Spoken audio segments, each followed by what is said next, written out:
A vam povem eno stvar, ki me je res presenetila.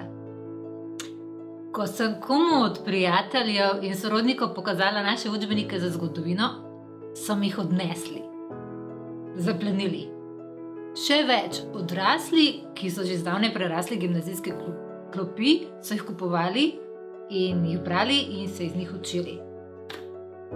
In tako sem spoznala, da potrebujemo takšne knjige o zgodovini, kot so naši učbeniki.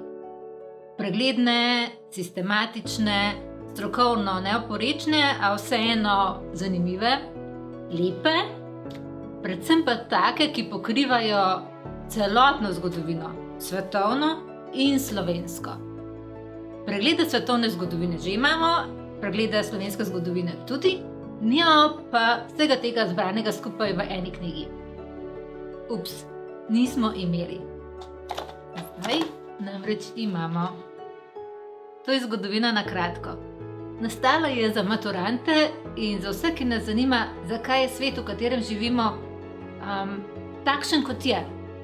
V njej je na kratko, a pregledno predstavljeno vse tisto, kar naj bi znali o zgodovini. Vsebuje, tu moram prebrati, več kot 90 zemljevidov, 40 časovnih trakov, schematskih prikazov sploh nisem štela, slikovne enote pa sem štela in mi je bilo žal, ker jih je več kot 600. Dodatno pa jo bogatijo spletne vsebine, ki so dostopne preko QR kod. To so dodatne razlage, zgodovinski viri, videoposnetki, interaktivni zemljevidi, interaktivni časovni trakovi in moji najljubši interaktivni testi, s katerimi lahko preverimo, če smo se kaj naučili. To je knjiga, v katero res verjamem, in avtorica in recenzenti, ki imajo veliko izkušenj s tem, kako približati zgodovino drugim, so opravili res izjemno delo.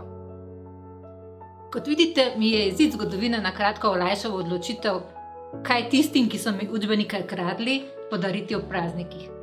Ker ne vem, kaj lahko podarim še lepšega, kot je znanje v zgodovini. Zgodovina je konec koncev učiteljica življenja, kaj ne?